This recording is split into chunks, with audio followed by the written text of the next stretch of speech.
deal with that. If I needed it for school, you should have been right there to give it to me. So I feel like that's still a big part of the reason why, I dropped out and stuff. I shouldn't have to deal with that if I needed something for school. But you do plan on going back? Yeah, I plan on going. I'm in the process of going back to school myself, like right now. And like going back and forth to court with seeing what happened to your mama, you was there and you seen most of it, right? Because you stood in the hallway and you watched him stab your mama and your sister. But when y'all went to court, how did you handle going to court? I mean, I didn't cry. I just wanted everybody to know, like, I know he did it. And at the time, like, it really didn't hit me, that she, what happened with it and stuff. But I was just trying to let everybody know, he did it or whatever. And I want justice for my mom. And that at 5 years old, and you really didn't understand that, you know that he killed her, but you didn't understand the actual meaning of death at the time, basically. I knew.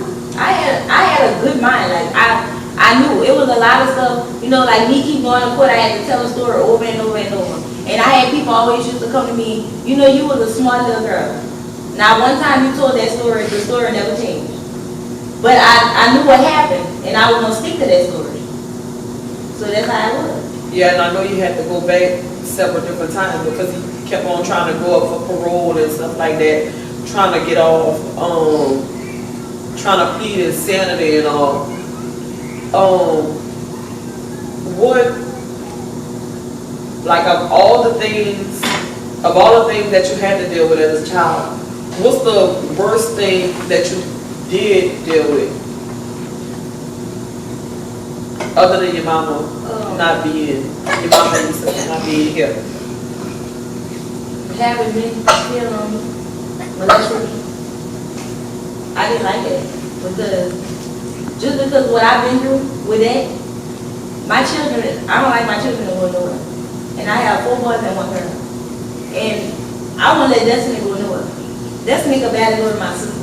And if somebody touch her in the wrong way, I already know.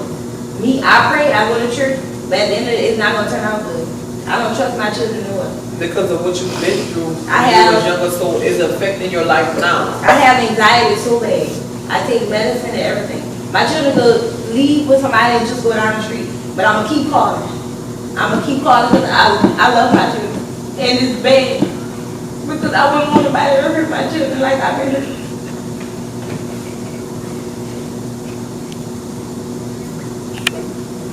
And that would be, I guess you can say that would be your worst fear of something happening to your children that already happened to you.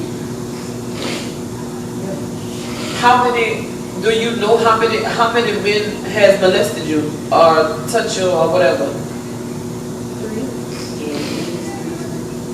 3 for you also? And how old were you when it started? I know one time for me, it was when we had, it was our birthday and we had a party. And the man ended up taking me behind the house.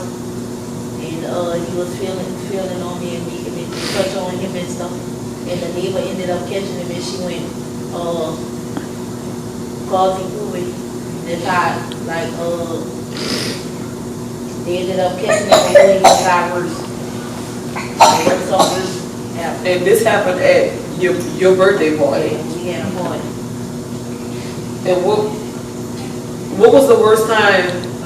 What the worst time for you, like being molested? As far as being molested, When I was going to the school with my auntie, and like on our way from the school, we started going like a whole nother week. So when I saw him going over the limit, I'm like, where we going? So I started beating him and stuff. So he was like, what you doing? What you doing? I'm like, what we going back here for? We supposed to be going to the store and back. So he had got back there, he had parked the car behind the left hand, the truck behind the left hand and everything. And he was trying to touch on me. So I was beating him and stuff. So I guess he just got tired of me and he was like, she gonna tell. So he just pulled up.